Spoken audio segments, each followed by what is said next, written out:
Bien, bonjour à toutes et bonjour à tous. Heureux de vous recevoir pour cette conférence de l'IPR. Donc, je vais vous présenter très, très brièvement Vincent Boudon. Donc, Vincent Boudon est ici présent et directeur de recherche au CNRS.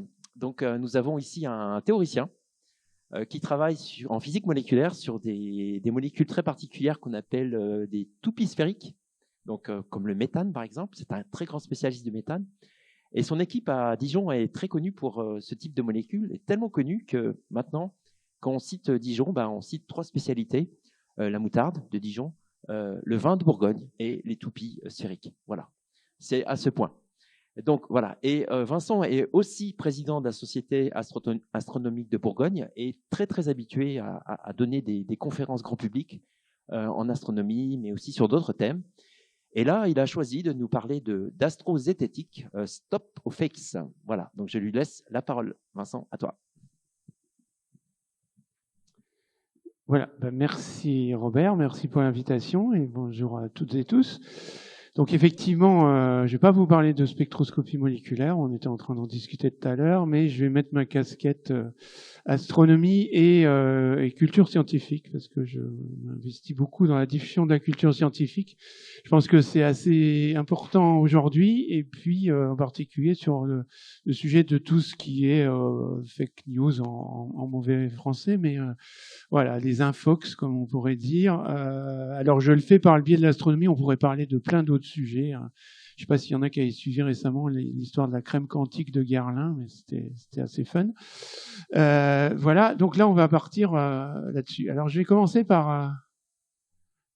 voici une image. Ça, c'est pris vers Toulon, Sifour-les-Plages, le 3 février 2017, 18h. C'était une dame qui filmait des orages. Et puis, il y a une petite vidéo, donc je vais la passer peut-être 2 fois.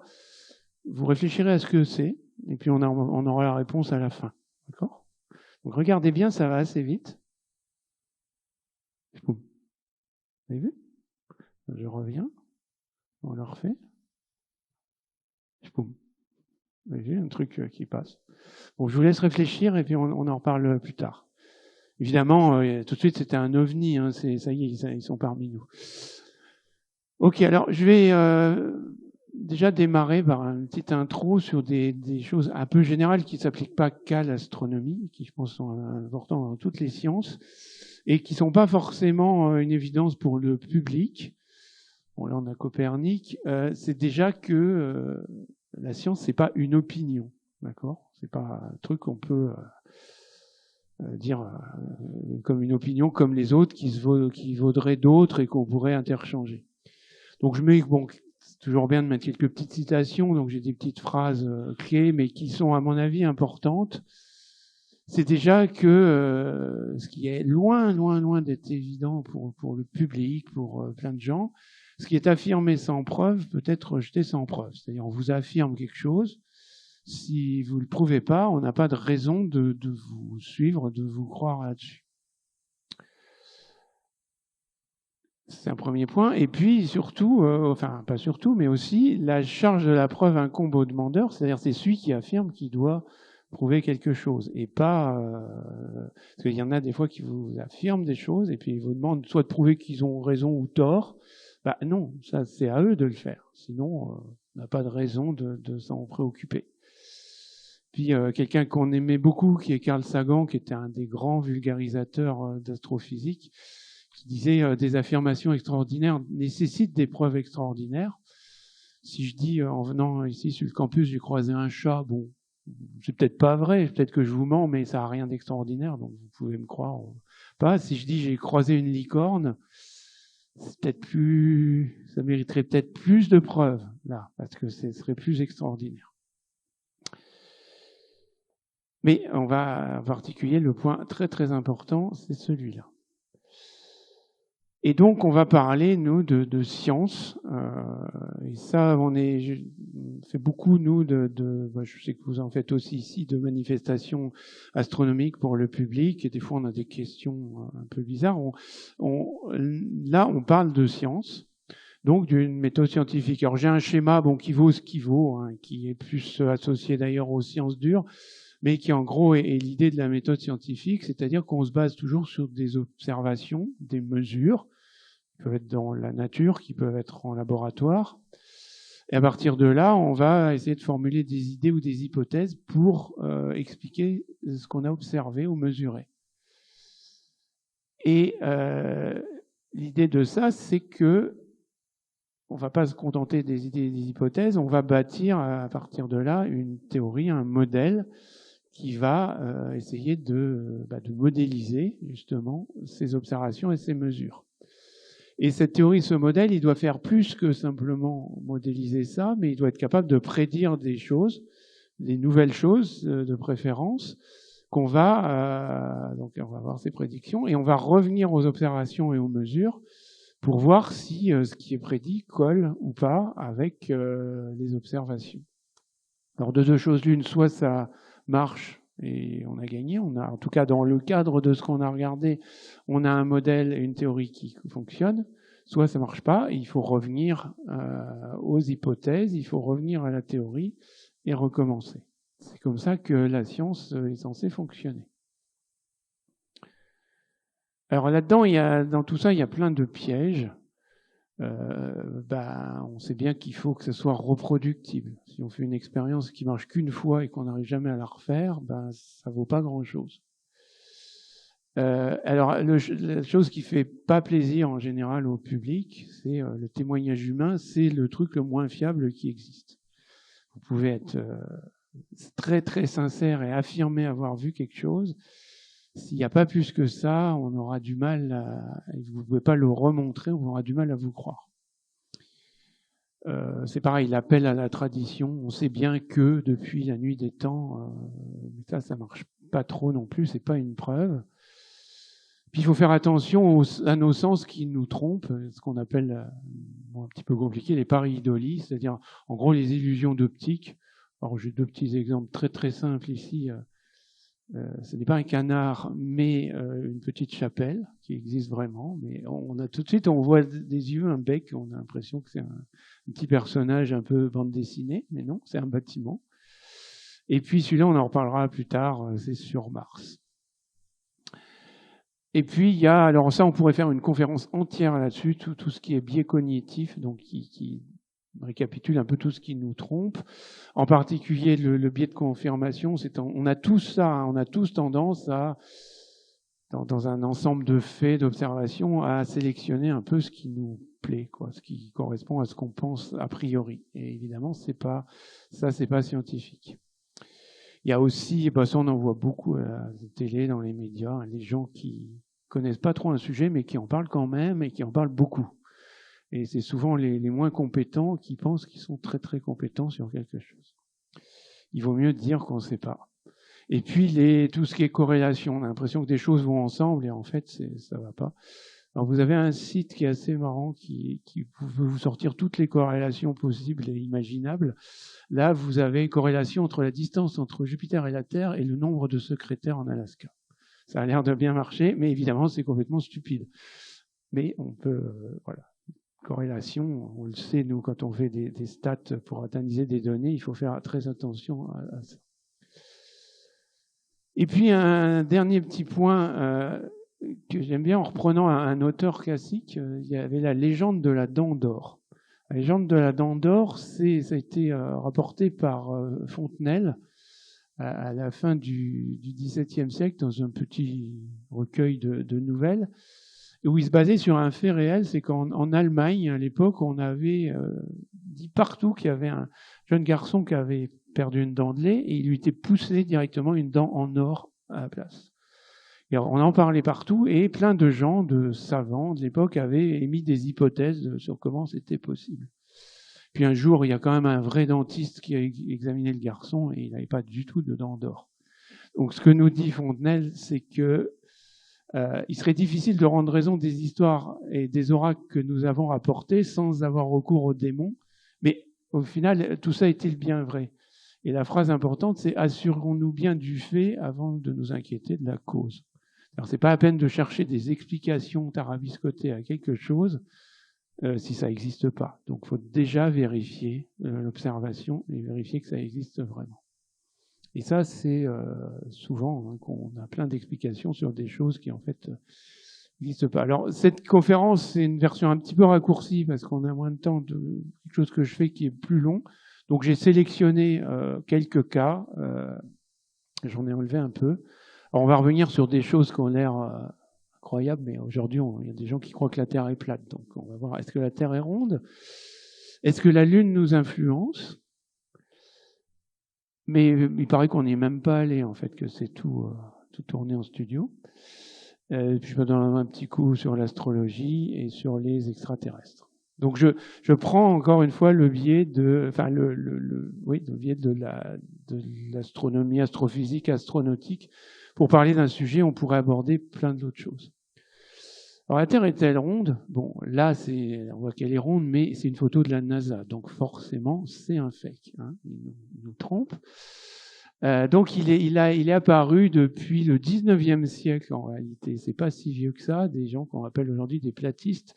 Alors au début ils étaient même pas une centaine, et puis maintenant depuis les réseaux sociaux ça a explosé. Alors il y a eu une théorie de la Terre plate par un Américain, parce qu'en plus c'est né aux États-Unis cette histoire-là. Et puis il y a un autre qui a fondé une Flat Earth Society en 1956. Vous voyez, c'est pas très très vieux. Mais à l'époque, c'était vraiment un petit truc confidentiel. Et puis aujourd'hui, ça a une audience croissante. Donc ces gens-là pensent que la Terre est un disque plat, qu'il y a un dôme qui nous entoure, il y a un mur de glace autour, et puis les astres sont des luminaires qui sont suspendus sur le dôme. Voilà. Alors ça amène à quelques petites idées un peu préconçues que je voudrais traiter rapidement. Alors déjà, un point, parce que là on voit les dates, c'est pas vieux, et souvent on pense que nos ancêtres pensaient que la Terre était plate. C'est extrêmement faux. En fait, on verra qu'on sait que la Terre est ronde depuis très longtemps. Alors ça, j'ai une petite fille qui m'a posé, je faisais une intervention dans une école, et c'est une question qu'on pose souvent, mais alors les gens qui sont de l'autre côté du globe, là, ils ont la tête en bas. Bon. Alors, bon, on vous explique qu'on a beau regarder comme ça, on voit pas la courbure de la Terre.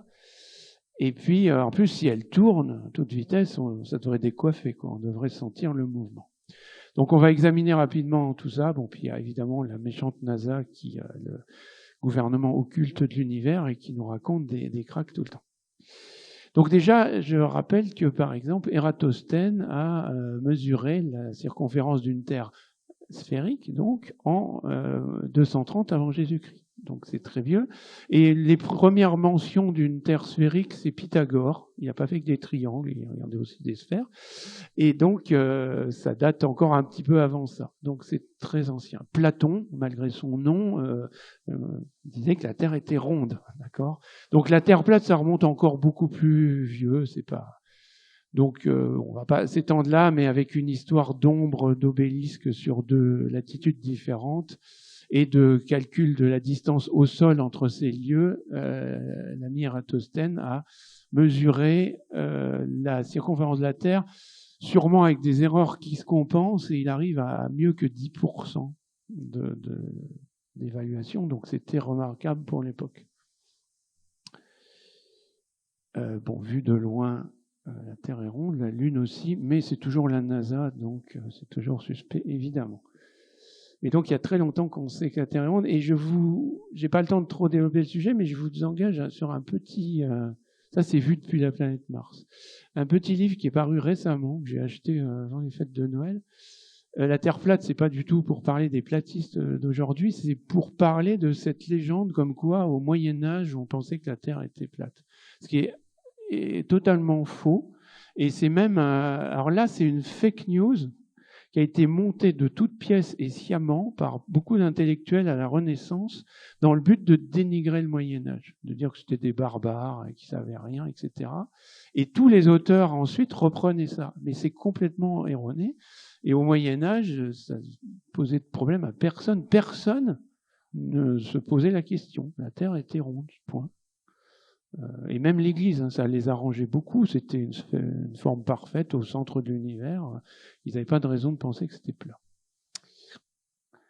Alors, donc la Terre est ronde, et puis comme Galilée et d'autres l'ont montré, elle tourne. Elle tourne autour du Soleil, elle tourne sur elle-même. Alors certains vous disent, oui, mais c'est pas possible, on s'en tirait. Là, il faut faire juste un peu de physique. Hein. On peut, donc ça c'est la fameuse accélération de la pesanteur ici au niveau du sol, qui nous plaque au sol. Et on peut la comparer à la force centrifuge, parce que vous savez que si vous êtes sur un manège, que ça tourne vite, vous êtes poussé vers l'extérieur. Donc disons que la Terre tourne effectivement vite sur elle-même. Est-ce qu'on est poussé vers l'extérieur et est-ce qu'on devrait le sentir par rapport à l'attraction de la Terre? Alors oui, si vous êtes dans une voiture qui fait un virage de 100 mètres de rayon à 100 km/h, ça fait 0,08 G, donc là, vous sentez bien que vous êtes poussé vers l'extérieur du virage. Alors là, c'est à 100 km/h. La Terre, elle fait un tour en 24 heures. Donc à l'équateur, ça fait une vitesse de 1670 km/h. C'est pas mal, beaucoup plus que ça. Oui, mais le rayon, par contre, c'est beaucoup plus que 100 mètres. Et on peut calculer très facilement, en première année, même pas, de fac, l'accélération, ça fait que 0,003 G, donc autant dire qu'on ne sent absolument rien. Et la Terre autour du Soleil, elle tourne encore plus vite, elle va à 107 000 km/h, c'est quand même pas mal, mais ça fait 0,0006 G, donc quasiment rien, on ne peut pas se rendre compte comme ça que la Terre tourne. Il y a des moyens, le pendule de Foucault, des choses comme ça, mais nous-mêmes, on ne peut pas se rendre compte que ça tourne. Donc voilà quelques petits éléments sur ces histoires de terre plate et de terre qui tourne. Mais c'est pas anodin parce qu'il y a beaucoup de gens souvent qui viennent nous questionner, qui posent des questions un petit peu douteuses là-dessus. Est-ce que c'est vraiment le cas? Est-ce qu'on nous cache pas des choses et tout? Mais il faut retourner à juste faire un tout petit peu de physique et on comprend tout. Alors maintenant, dans le ciel, on a la Lune, l'astre le plus près de nous. Alors là, il y a beaucoup de choses à dire par rapport à la Lune. C'est une belle photo de la Lune. Je ne sais pas si la mer est bretonne, là, mais en tout cas, voilà, c'est joli. Alors, on lui attribue plein de choses à cette pauvre Lune. Beaucoup de salades, y compris au sens propre. On pense que ça influe sur les naissances, donc ça, on va y revenir. Tous les ans, vous avez un certain journal qui vous fait des grandes affiches pour vous apprendre à jardiner avec la Lune, et donc planter vos salades à la bonne date pour que ça pousse. Et puis peut-être même que ça blanchit le linge. Pour ça, j'aurais pas le temps d'en parler, mais c'est quelque chose qu'on peut examiner aussi, qui peut impliquer de la chimie atmosphérique, mais qui en fait n'est pas réellement avéré. Donc c'est encore la dent d'or, c'est pas trop la peine de s'en préoccuper. Alors toutes les sages-femmes vous le diront, il y a beaucoup plus de naissances à la pleine lune. Ça, on l'a entendu plein de fois. On peut questionner des gens dans les hôpitaux, les maternités, qui très sincèrement vous disent si. Et ben, le plus simple, c'est quoi? C'est de prendre des stats et de faire des statistiques. Alors là, je l'ai fait. Vous avez en France l'INSEE, qui est un institut de statistique nationale, où on peut trouver sur le site de l'INSEE toutes les données qu'on veut. Alors évidemment, on peut être hyper parano et penser que tout est truqué partout. Mais alors là, on ne peut même plus vivre. Donc, on va prendre, nous, les données de l'INSEE. On peut prendre les naissances. Vous pouvez prendre toutes les naissances depuis 1968. Bon, là, je m'étais arrêté en 2020. Ça fait quand même 40 millions de naissances. Donc, c'est un échantillon statistique qui est pas mal, hein. Même s'il y avait un médecin à Marseille qui disait que plus l'échantillon était petit, mieux c'était. Mais bon, là, c'est pas. Là, 40 millions, ça va. Donc, ce qu'il faut faire, c'est, date par date, c'est retrouver, et ça se calcule facilement, la phase de la Lune. C'est-à-dire le jour dans la lunaison.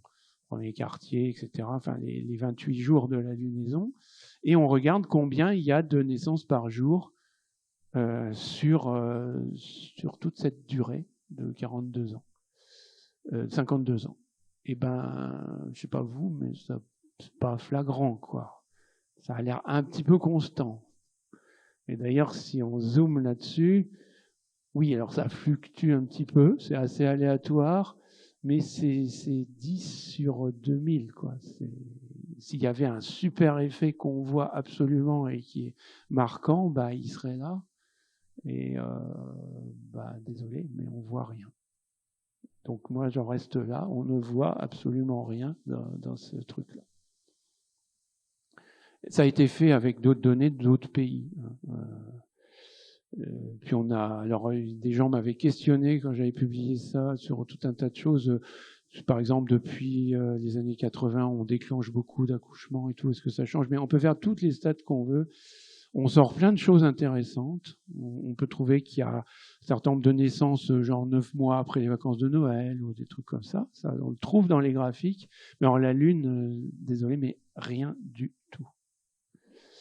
Alors on peut aussi s'amuser à faire des petites comparaisons de force entre des astres et nous.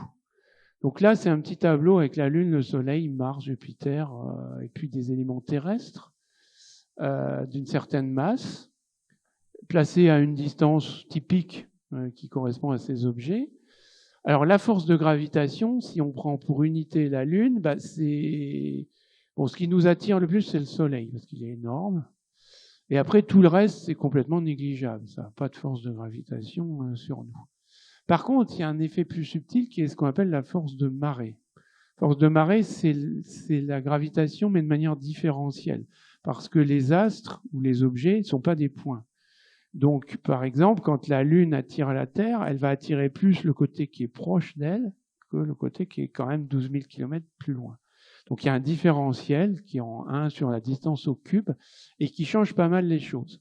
Parce que là, si la force de marée qui s'exerce, c'est 1 pour la Lune, le Soleil, c'est 1,5, donc il joue sur les marées. C'est pour ça qu'on a des marées d'équinoxe quand le Soleil et la Lune sont alignés, par exemple.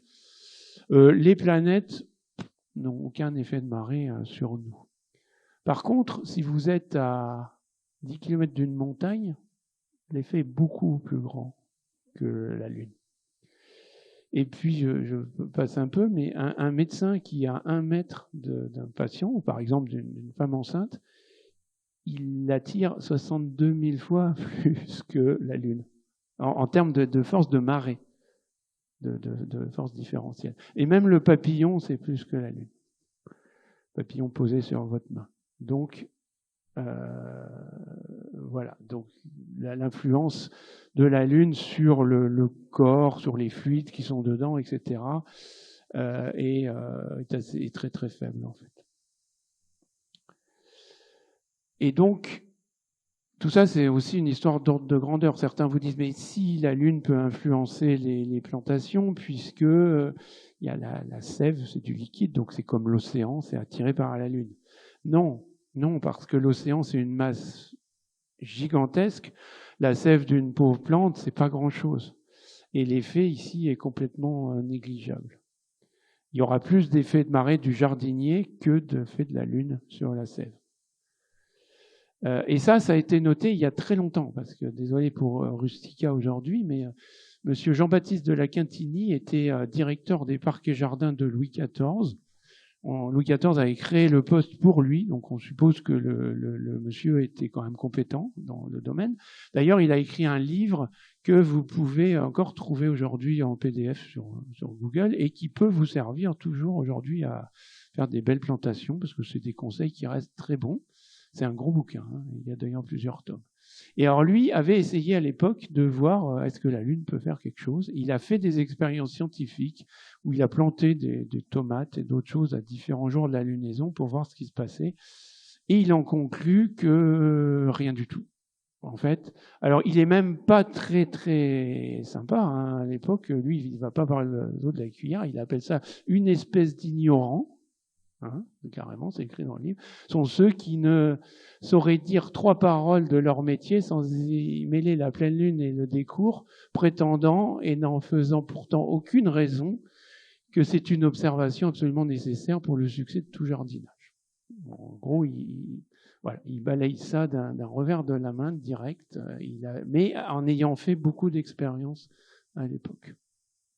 Donc voilà, le jardinage, c'est pareil. Et la Lune, ça marche pas trop. Alors par contre, la Lune, on lui attribue plein de choses, mais On prétend aussi qu'il y a un peu plus de 50 ans, en fait, on n'y est pas allé et que tout ça est faux. Alors là, les réseaux sociaux regorgent de sites, de vidéos, de gens qui, par exemple, vous prennent une photo comme ça et la décortiquent dans tous les sens pour montrer quelque chose qui ne va pas. Ils disent le drapeau flotte alors qu'il n'y a pas d'air, il n'y a pas d'étoiles dans le ciel, et puis John Young, là, il n'a pas d'ombre. Bon, alors pour ce dernier point, vous remarquerez qu'il ne touche pas le sol, c'est-à-dire qu'il est très joyeux et il sautille. Sur la faible gravité lunaire, on peut sauter, son ombre, elle est là, c'est juste parce qu'il ne touche pas le sol. Alors déjà, l'histoire du drapeau, parce que ça revient souvent, et je pense que peut-être vous en avez aussi si vous faites des observations astronomiques. Des fois, on monte la Lune, on dit est-ce que on peut voir le drapeau? Alors ça, on y reviendra après. Bon, non, parce que c'est trop petit. Mais il y avait ces histoires, est-ce que le drapeau flotte? Alors, non, il ne flotte pas du tout, là. La NASA n'a pas été débile quand même, ils ont pris un truc tout simple, ils ont pris une tringle à rideau, c'est tout bête, mais sur la Lune, il n'y a pas d'air, donc il y a bien une tige ici, perpendiculaire, qui doit tenir le drapeau, sinon il pendouillerait lamentablement. Par contre, vous voyez, il a une forme là, il la garde, parce qu'il était froissé, et c'est un gros tissu en plus, et il ne bouge pas, sauf si on secoue le mât, mais il n'y a pas d'air pour le remettre. Donc il reste tel qu'il est. Donc c'est un drapeau, au passage, qui fait 1,50 m de diamètre. De largeur, pardon. Pas rond. Lui, il n'est pas rond. Et puis alors, la fameuse question des étoiles. Voici Harrison Schmitt, au passage le seul scientifique qui a marché sur la Lune, qui était géologue lors d'Apollo 17. Donc là, il est tout content d'entrer un beau caillou. Il n'a pas pu ramener, parce qu'il était un peu gros. Mais il y a le ciel noir, et il n'y a pas une étoile. Oui. Alors, il y a quelqu'un qui m'avait posé ça lors d'une nuit des étoiles, d'ailleurs un spectateur qui avait voulu rester anonyme, qui a demandé au porteur de micro de poser la question à sa place. Bon. Je lui ai fait un petit cours de photo parce que cette photo est sur la Lune et elle est juste prise en plein jour. Ils ne sont pas allés sur la Lune en pleine nuit parce qu'il y fait moins 100 degrés, on ne voit rien. Donc c'est en plein jour, donc c'est en plein soleil. Donc en fait ici il fait chaud et surtout, vous avez déjà vu la pleine lune, c'est très lumineux, le sol lunaire est très lumineux. D'ailleurs, ils avaient des visières comparables aux lunettes de ski, parce que sinon, ils seraient revenus aveugles. C'est très brillant. Donc le ciel est noir, c'est parce que on fait des photos à temps de pause court pour ne pas cramer le sol. Donc à l'époque, c'était fait avec cet appareil photo mythique qui était le Hasselblad 500 EL, à 1 sur 250 secondes. Donc évidemment, à cette vitesse-là, on ne peut pas voir des étoiles dans le ciel. Ça, c'est juste pas possible. Et c'est pareil dans les photos qui sont prises de l'ISS ou en orbite, on ne voit jamais les étoiles parce qu'il y a toujours quelque chose de très brillant à côté. Alors il y en a aussi qui s'amusent à décortiquer les ombres parce qu'ils disent, voyez, regarde là, il y a une ombre comme ça, puis là, elles sont comme ça. C'est-à-dire que, alors ils tracent des trucs, et ils disent c'est Stanley Kubrick qui a tourné, parce qu'il avait il y avait un projecteur juste à côté, là, et puis les ombres comme ça, elles sont comme ça. Ça montre que ça converge ici. Non. Non. Parce que l'ombre du lemme, c'est pas comme ça qu'elle se forme. L'ombre ici, c'est le sommet qui fait une ombre jusque-là. Et le caillou aussi.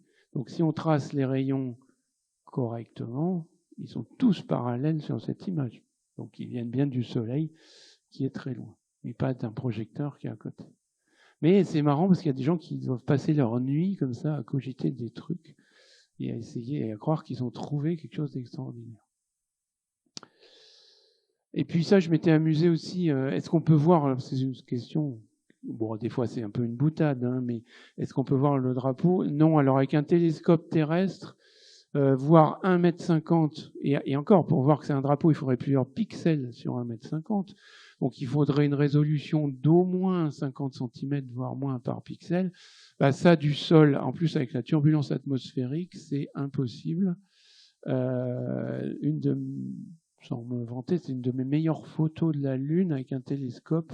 J'avais déterminé que dans ce petit cratère-là, qui fait 200 mètres, j'avais 10 pixels.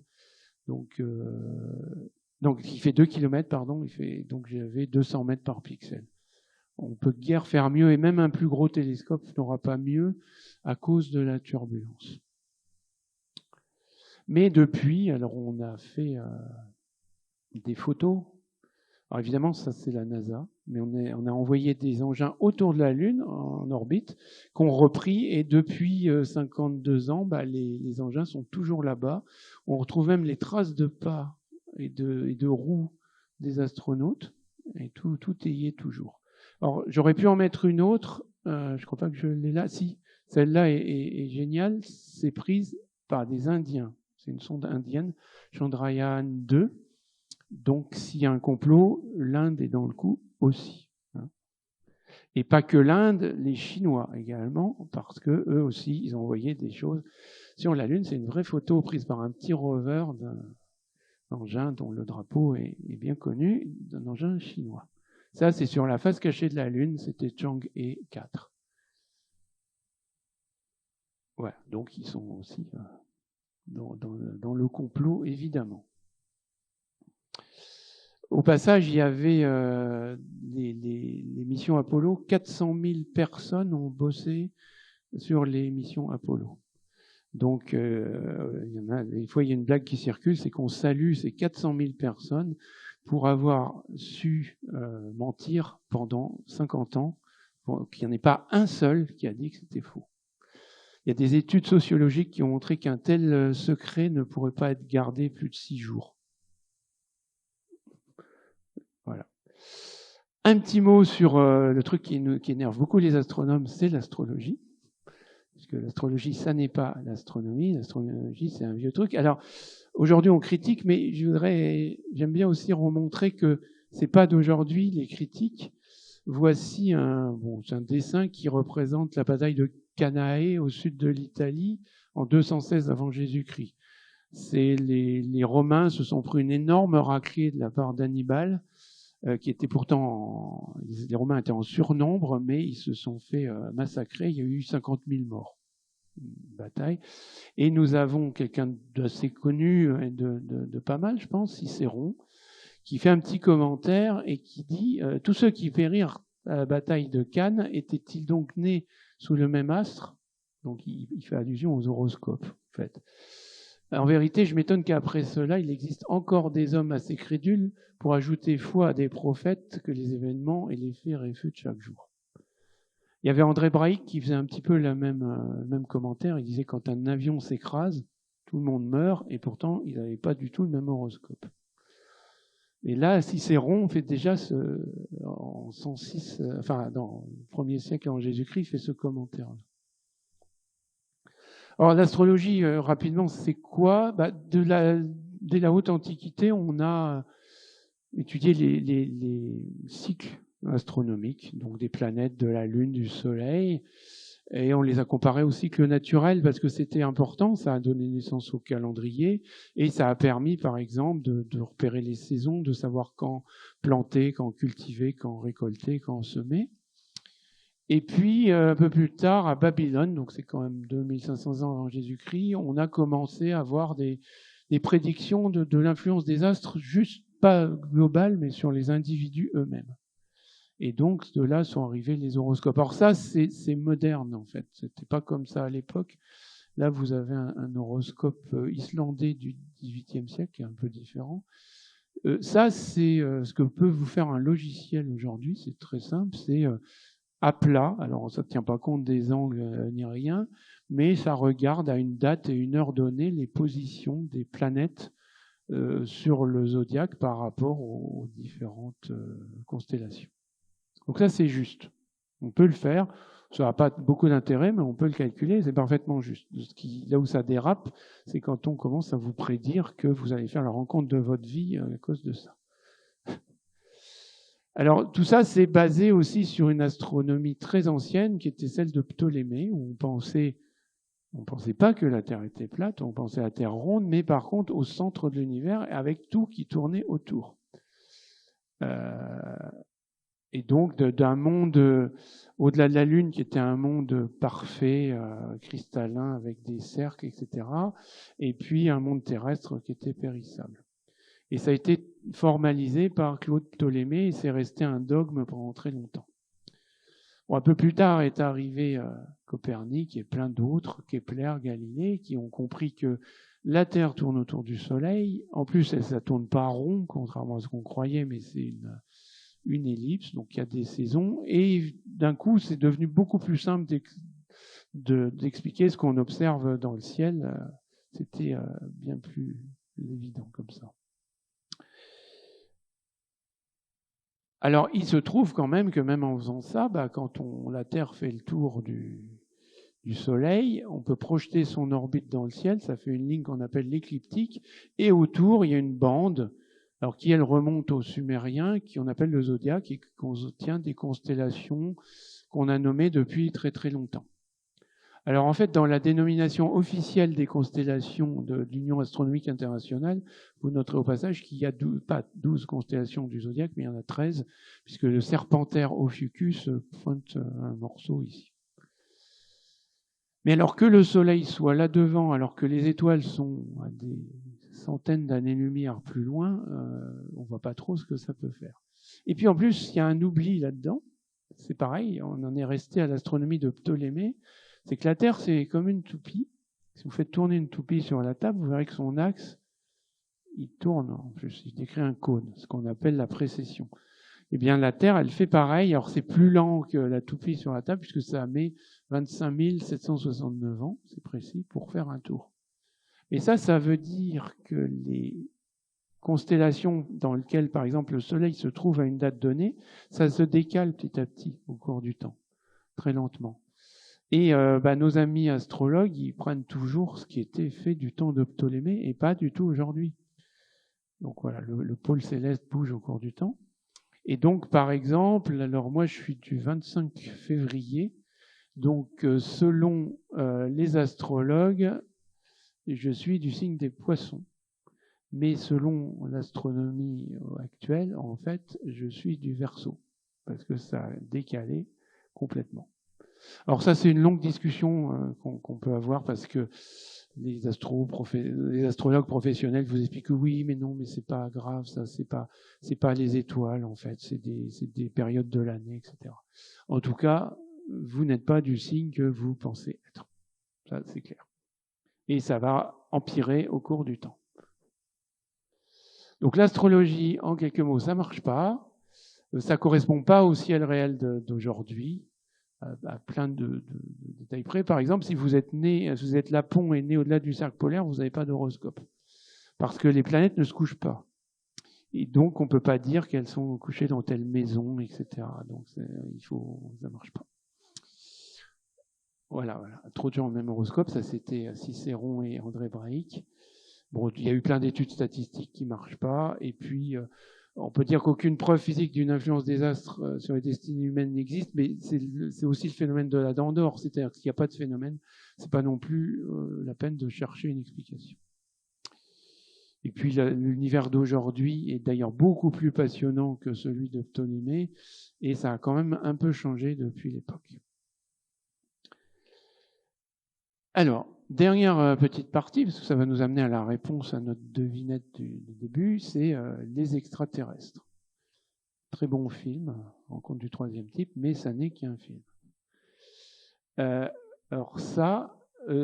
On reçoit souvent, je ne sais pas ici, mais nous, il y a notre association, il y a le journal local nous appelle souvent parce que des gens leur ont envoyé des trucs bizarres.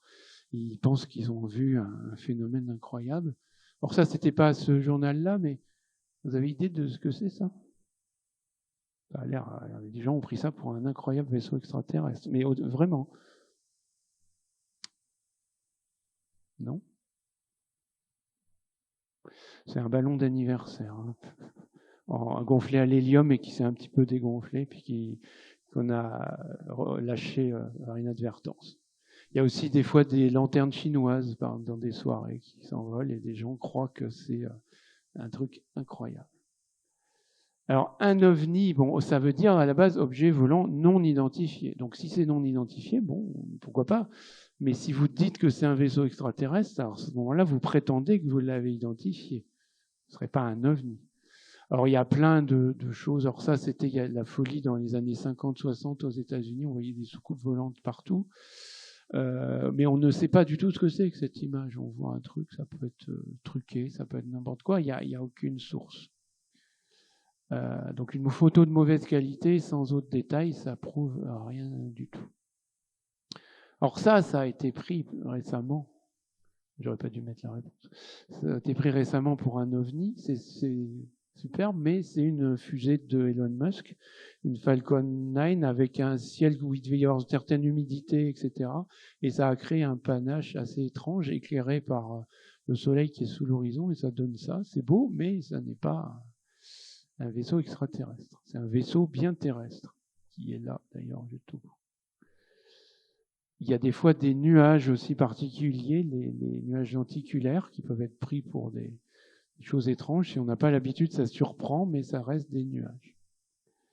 Bon, il y avait des soi-disant films extraordinaires de la NASA ou de l'US Air Force qu'on avait dévoilés, qui montrent soi-disant des objets incroyables, mais en fait, on ne sait pas du tout ce qu'on voit. On voit des points qui, c'est de mauvaise qualité, et on ne peut rien du tout en conclure. Donc quand on ne sait pas, il vaut mieux avouer qu'on ne sait pas. Ça reste non identifié, et puis c'est tout. Alors ça aussi, alors souvent, c'est encore Elon Musk. Hein. Vous savez qu'il lance toutes les 2 semaines, il lance des grappes de 55 satellites. C'est un rythme qui est devenu infernal. Alors en astronomie amateur et pro, on n'aime pas ça parce que ça fait des traînées dans le ciel. Et alors quand ils viennent d'être lâchés par la fusée, ils sont ensemble. Donc c'est très très impressionnant. Vous voyez un train de points qui avance en silence au-dessus de vous. Ça fait très bizarre et les gens encore, ça affole des gens. Alors au bout de quelques jours, ils se dispersent et on les voit plus comme ça à l'œil nu, mais c'est pris pour un phénomène bizarre. Mais si on suit un petit peu l'actualité, on voit que c'était un lancement qui a eu lieu la veille et c'est tout. Et donc affirmer qu'un ovni est un vaisseau extraterrestre, ça serait l'identifier, mais du coup, il faudrait le prouver. On sait que 90% des phénomènes sont facilement identifiés et ce qui reste, c'est juste parce qu'on n'a pas assez d'observations et on pourra peut-être jamais rien en dire, mais ça, c'est comme ça. On prend souvent des planètes pour des ovnis. Il y a des gens qui ont appelé des journaux, ils avaient juste vu Vénus et ils croyaient que c'était un ovni. Des nuages, des drones, alors il y a de plus en plus d'objets volants en plus, donc c'est curieux, des ballons, des fusées, etc. Et il faut bien être conscient que le cerveau humain, il se laisse facilement abuser. On a beaucoup de mal tous à évaluer les distances et évaluer les mouvements et les vitesses. Donc ça, c'est très trompeur et sans point de repère, on peut facilement dire n'importe quoi. Alors si on va plus loin, il faut quand même que je parle de ça. Ça, c'est une photo, alors pas prise d'ici, prise autour de Mars, par la sonde Viking 1 en 1976. Et tout de suite, ça s'est affolé parce qu'il y avait un visage ici. Et puis, il y en a qui ont trouvé des pyramides aussi dans le coin et toute une cité, etc. C'était incroyable. Bon, le problème, c'est que c'est une mauvaise photo. C'est une des premières photos de Mars. Elle est sympa, mais elle n'est pas bonne. Et on a refait plus récemment avec d'autres engins des photos. Bah voilà, puis ça c'est une des pyramides. C'est ce qu'on appelle un mesa. Il y en a plein dans le désert de l'Arizona. Mais c'est juste un jeu d'ombre qui fait ça. C'est très sympa, mais ça n'est pas un visage. Alors pour tous les complotistes, ça c'était la NASA qui voulait cacher qu'il y avait un visage et ils ont tenté de cacher cette photo. Et puis cette photo-là, par contre, elle est fausse. Elle a été fabriquée après pour montrer que c'est pas, pour nous cacher qu'il y a vraiment une civilisation sur Mars. Bon. Alors après, il y a toutes les histoires de contacts, de rencontres. Bon, on n'a jamais rencontré d'extraterrestres. Encore un très bon film, hein, Premier Contact, de l'excellent Denis Villeneuve. En 1977, on a capté un espèce de signal surprenant. L'opérateur, à l'époque, c'était sur du papier, vous savez, les papiers avec des trous, là, les imprimantes thermiques qui faisaient zip puis qui imprimaient les données comme ça. Et l'opérateur a écrit « wow », ça veut dire « oula ». Et donc, c'est resté un mystère et on ne sait pas parce que ce signal très très puissant ne s'est jamais reproduit. Donc certains pensent que c'était un signal extraterrestre, mais ça peut être complètement autre chose. Et malheureusement, on ne saura probablement jamais ce que c'était. Alors ça, vite fait, c'est les crop circles dans les champs, mais ça, on sait que ce sont des blagues et des petits plaisantins qui s'amusent à aller aplatir des cultures, mais c'est pas des extraterrestres. Pourtant, il y a des gens qui y croient dur comme fer, et on n'a jamais rencontré d'extraterrestres. D'ailleurs, c'est quelque chose qui inquiétait ce physicien-là, un grand physicien qui était Enrico Fermi, et qui se demandait si les civilisations évoluent et finissent par aller dans l'espace, est-ce qu'on ne va pas finir par coloniser une galaxie? Et finalement, s'il y a des extraterrestres plus vieux que nous, pourquoi ils ne sont pas déjà là? Alors certains vont vous dire qu'ils y sont, évidemment, mais le problème, c'est que Enrico Fermi est probablement beaucoup trop optimiste sur le fait de pouvoir voyager à grande distance dans l'espace. Ça, c'est l'engin le plus rapide qu'on sait faire actuellement, New Horizons, qui a atteint Pluton en 10 ans, pour faire 6 milliards de kilomètres.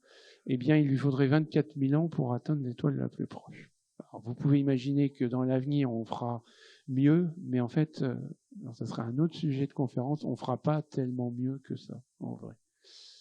Et donc, le grand problème, c'est peut-être le voyage dans l'espace.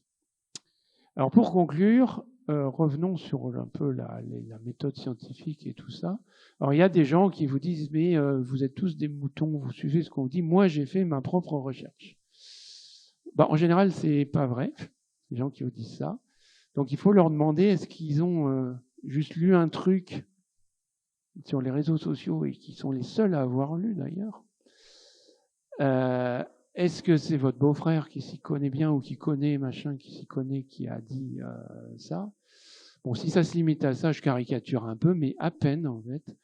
Ça, c'est pas une recherche. Effectuer une recherche, c'est quoi? C'est faire ce que font les scientifiques. C'est utiliser des sources fiables, des publications revues par les pairs. C'est effectuer en plus une revue de l'ensemble de la littérature scientifique sur le sujet. Analyser dans chaque article les sources pour voir si ça a été bien fait.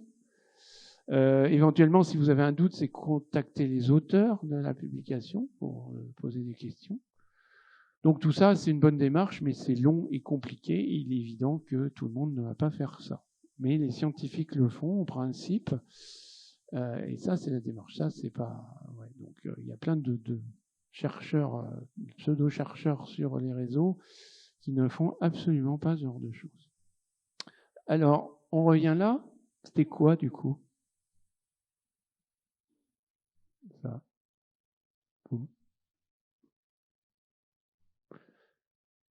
Alors, il y a le GEPAN, là, qui est l'organisme qui étudie les phénomènes aérospatiaux anormaux, qui a regardé ça. Il y a toute une étude qui a été faite. J'ai même un collègue de Besançon qui s'est penché là-dessus.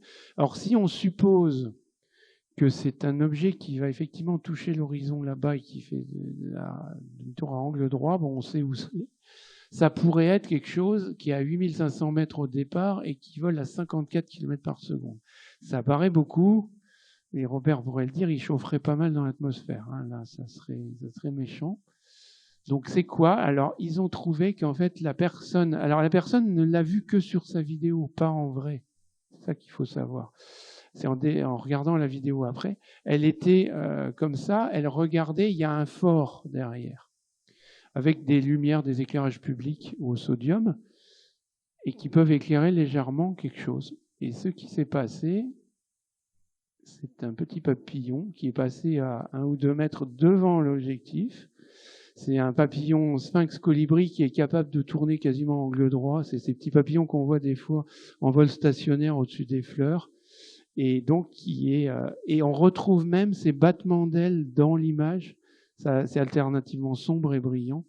Et donc, c'est juste un papillon qui est passé devant l'image. Alors, le dernier diapo, c'est, j'aime bien toujours faire un petit plaidoyer pour la culture scientifique, qui semble de plus en plus importante aujourd'hui, vu ce qu'on entend dans tous les domaines. J'aurais pu parler de plein de domaines, mais je ne vais pas me lancer dans ce que je ne connais pas, comme la médecine, etc. Déjà, il y a quelque chose que moi je trouve, je ne sais pas ce que vous en pensez, mais toujours faux dans ce qu'on parle. Alors, on a des gens très bien, hein, on a des adjoints à la culture dans les villes, on a des ministres de la culture, mais en gros, ils sont ministres ou adjoints des arts, pas de la culture en vrai. C'est un peu critique ce que je dis, mais La culture, pour moi, c'est pas juste les arts. Les arts en font partie et j'adore ça. Mais la culture, c'est un ensemble de tout ce qu'on connaît, ce qu'on a appris avec l'histoire, la géographie, ça fait partie de la culture, et la science, ça fait partie de la culture. Et donc une culture qui ignore complètement les résultats scientifiques, elle est hémiplégique, il en manque un gros bout. Et en particulier, comment on pourrait, sans culture scientifique, sans comprendre un petit peu, alors je dis pas de résoudre les équations d'Einstein, mais comprendre le monde qui nous entoure, si on n'est pas capable de ça, comment on peut appréhender des défis qui concernent l'énergie, le climat, la santé? On peut vous répondre n'importe quoi. Voilà.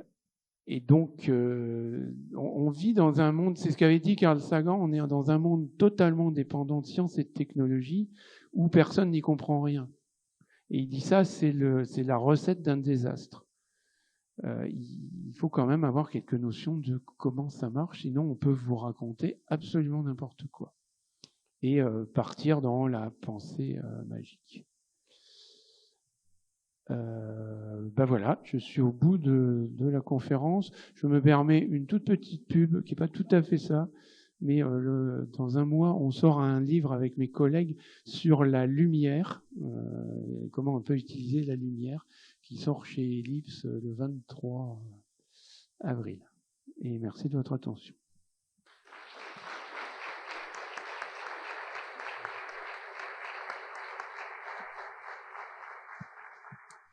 Merci beaucoup, Vincent. Alors, traditionnellement, la parole est à vous. Donc, si vous avez des questions, n'hésitez pas.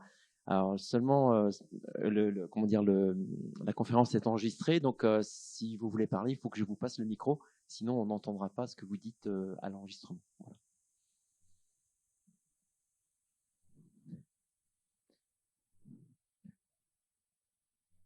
C'était très clair.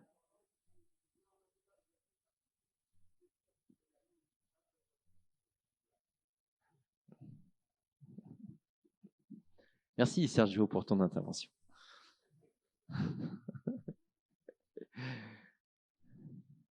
Question. Alors, pas de questions? Oui. Il y a Lucille. Ah, Lucille.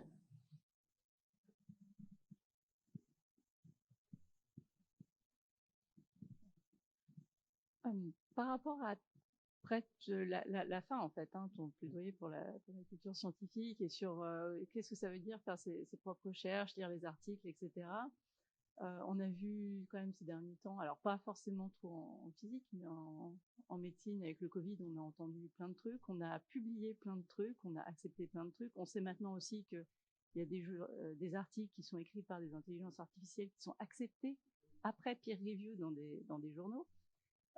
Et du coup, comment on s'en sort de ce dilemme qui est que la technologie maintenant, en fait, elle peut faire sa propre culture et du coup être quasiment autosuffisante. Oui, ça c'est un vrai problème. Il y a pas longtemps, il y a eu un article qui est sorti qui avait été fait exprès rédigé par ChatGPT et les gens avaient laissé la première phrase où ChatGPT disait vous pouvez écrire pour votre introduction que, et le truc a été revu par des reviewers. Il est passé. Donc ça, donc il y a des gens qui n'ont pas fait leur boulot là. Ils n'auraient jamais dû passer un truc pareil. Effectivement. Et puis on a bien vu que les scientifiques eux-mêmes, même réputés, sont pas toujours irréprochables. Et, des fois. Voilà. Alors comment faut faire? Je sais pas. C'est la communauté scientifique aussi de s'organiser pour éviter ce genre de dérive. Et puis, il faut aussi, j'ai vu qu'on avait eu une enquête du CNRS, là, il y a pas longtemps, qui nous demande justement ce qu'on pense de comment s'exprimer dans les médias quand on est chercheur. J'ai reçu ça hier, j'ai pas encore répondu. Parce qu'effectivement, il faut parler de choses, mais quand on en est capable. C'est pas parce qu'on est physicien qu'on peut répondre sur toute la science. Donc, il vaut mieux dire, si c'est un sujet qu'on connaît pas, il vaut mieux dire, qu'on peut pas. Mais il y en a qui ne font pas ça, qui ont réponse à tout, surtout. Et ça, c'est dommage. Mais bon, les scientifiques sont des humains aussi, c'est un peu le problème. Et quant à ChatGPT, il n'est pas humain, mais il n'est pas très intelligent non plus, quand même. Il vous aide pour des tas de choses, mais pas c'est pas réellement intelligent, en fait. Il complète des phrases automatiquement. ChatGPT, c'est super pour faire de la programmation. Il vous corrige un code informatique très bien. Mais bon, faut pas jeter les outils à la poubelle, mais il faut pas non plus en faire des trucs divins, quoi. Oui, merci pour la belle conférence. J'avais une question par rapport aux platistes. D'ailleurs, il y en avait un il n'y a pas très longtemps qui a construit sa propre fusée pour prendre une photo en hauteur et montrer que la Terre était plate. Et le parachute s'est accroché au décollage et il a fini par s'aplatir. Oui. Il s'était déjà cassé une jambe et puis après il s'est tué, le pauvre. Je dis le pauvre parce que c'était remarquable. Il avait réussi à faire une fusée qui vole et à se mettre dedans. Mais bon. Mais quand on a tort, on devrait s'écraser en fait. Oui. C'est un peu ce qu'il a fait. En fait, oui, j'avais une question. Est-ce que les arguments de ces gens-là ont tout un listing de réponses à des remarques ou des questions? C'est ça. Est-ce que vous savez s'il y a des listings qui vont contrer leurs arguments ou des contre-arguments? Et pourquoi la symétrie simplement n'est pas utilisée? Parce que la force de gravitation est une force radiale. Oui. La Terre plate, ça marche pas. C'est ça. Mais en fait, il y a un principe qu'on appelle le principe d'asymétrie, justement, qui est qu'il faut 5 secondes ou 5 minutes pour dire une bêtise, et il faut 50 ans pour la démonter, voire plus. En fait, on peut avoir toute une liste d'arguments qui contre tous les arguments des plastistes ou ceux qui sont sur le complot, Apollo, etc. En fait, ils vous écoutent pas. Ça sert quasiment à rien. Ce qu'il faut faire, c'est faire de la culture scientifique pour les autres, les gens qui pourraient se faire avoir et se mettre à douter pour ça. Mais un platiste, vous ne le ferez pas changer d'avis. Éventuellement, alors il y a quelques personnes qui sont revenues de ces choses-là, ou de sectes, ou d'autres trucs, mais un peu eux-mêmes, en se rendant compte à un moment qu'il y avait des contradictions et que ça allait plus. Mais c'est assez rare. Mais ce qu'il faut faire, c'est surtout expliquer aux jeunes, au public, aux enfants, à tout le monde, la vraie science, pour qu'ils aient les outils, que les gens aient les outils pour pas se faire avoir. À la limite, ceux qui sont dans les complots, c'est malheureux, mais c'est quasiment trop tard souvent.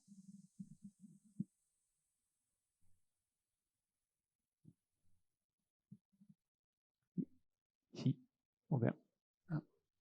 Non, c'est pour enregistrer.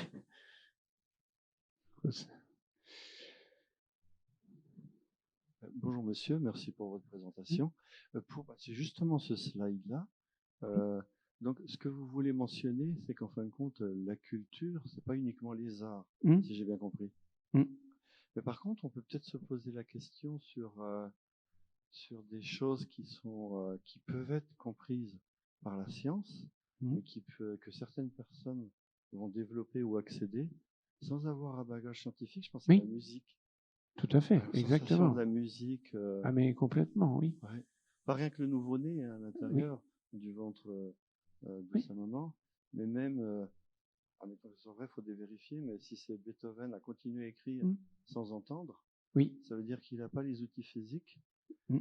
Et ça veut tout dans sa tête. Oui, mais alors ça, c'est une très bonne remarque et c'est une bonne question. Je dis pas ça pour exclure les arts, hein, ça n'a rien à voir. Moi, j'adore les arts, la littérature, la musique, etc. D'ailleurs, c'est une thématique que je trouve très bien, qui est en développement actuellement, les collaborations sciences et arts. Moi, dans mon labo à Dijon, on vient d'ouvrir un axe transversal dans le labo qui s'appelle Art, Science, Design. On va essayer de collaborer avec les Beaux-Arts de Dijon et l'école de musique pour voir comment on peut faire dialoguer scientifiques et artistes.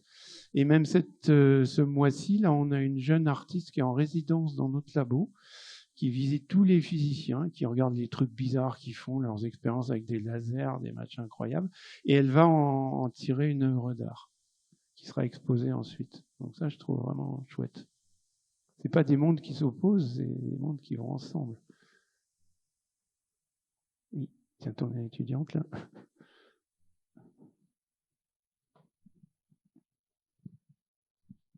Oui, merci pour cette conférence. Du coup, je me demandais si cette crédulité de certaines personnes proviendrait de l'enfance et du fait que finalement, il y a une certaine magie dans l'enfance. On vous dit que le Père Noël existe, que la petite souris existe et tout ça. Et est-ce qu'il ne faudrait pas plutôt inculquer l'esprit scientifique dès l'enfance plutôt que faire valoir cette magie Oui, sans doute. Alors, l'esprit scientifique est peut-être un grand mot, mais expliquer, toujours essayer de montrer qu'il y a une explication, et cette explication, elle n'est pas forcément casse-pied rasoir, mais elle peut au contraire être géniale. Parce que finalement, quand on comprend quelque chose, moi j'ai toujours trouvé ça encore plus génial que si on me dit, je sais pas, c'est le Père Noël ou autre. Je rentrerai pas dans le débat religieux, mais voilà, c'est pouvoir comprendre. Ce qu'avait dit Einstein, c'est le plus incompréhensible, c'est que l'univers soit compréhensible. C'est-à-dire qu'on est capable de comprendre les choses. Et c'est ça qu'il faut essayer de faire sentir. C'est faire marcher son esprit son cerveau pour comprendre les choses, bah c'est top.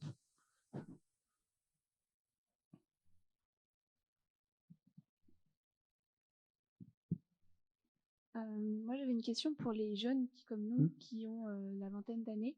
Si on est face à d'autres jeunes qui sont déjà, on va dire, un peu contre ou en tout cas en rupture avec l'esprit scientifique, est-ce que vous avez un conseil? Qu'est-ce qu'on pourrait leur conseiller d'aller faire ou d'aller voir pour les aider, entre guillemets, si on doit dire Ouais, ça rejoint la question de tout à l'heure qui est difficile en fait. Parce que quelqu'un qui commence à s'enfermer là-dedans, c'est très très difficile. On l'a vu aussi avec les gens qui partent dans les sectes. Bon, là, ça a l'air plus anodin, mais ça l'est pas forcément. C'est pas simple. On peut toujours conseiller des choses, mais ils vous suivront pas forcément. Le débat qui va frontalement contrer, en fait, comme on disait, ça sert pas à grand chose parce que les gens s'enferment dans leur truc. C'est plus de discuter. Le seul truc qui marche à peu près, c'est de discuter autour d'un verre, tout ça, de papoter, d'écouter les gens et de les faire parler, de leur dire pourquoi toi tu crois ça, et d'essayer, mais c'est très dur d'arriver à un moment à ce qu'ils se rendent compte eux-mêmes qu'il y a un truc qui est contradictoire, qui va pas, qui se mettent à bugger, qui se disent ah ben non mais ça va pas ce que je dis. C'est le seul moyen. C'est quand on se rend compte soi-même qu'on change d'avis. Sinon, on a tendance à s'arc-bouter sur ce qu'on voit. Et puis, il y a des fois l'effet qui a été amplifié par les réseaux sociaux que je ne critique pas, parce que je les utilise tout le temps, donc c'est pas une critique, mais c'est pour certaines personnes, de donner une impression d'existence. C'est-à-dire, je suis le seul, tout le monde, c'est tous des moutons. Et moi, j'ai trouvé ça. Je sais que ça, c'est comme ça et que tout le monde croit à un truc faux. Et ça donne un sentiment un peu derrière son écran de toute puissance et de sentir exister. Il y a plein de sociologie à faire là-dessus. Ça appelle les sciences humaines et sociales aussi, ça. Pas que les sciences dures. Ok. Bon, on va peut-être s'arrêter là, et puis on va remercier encore une fois Vincent Boudon, et puis voilà. Et on vous donne rendez-vous pour la prochaine conf IPR. Merci.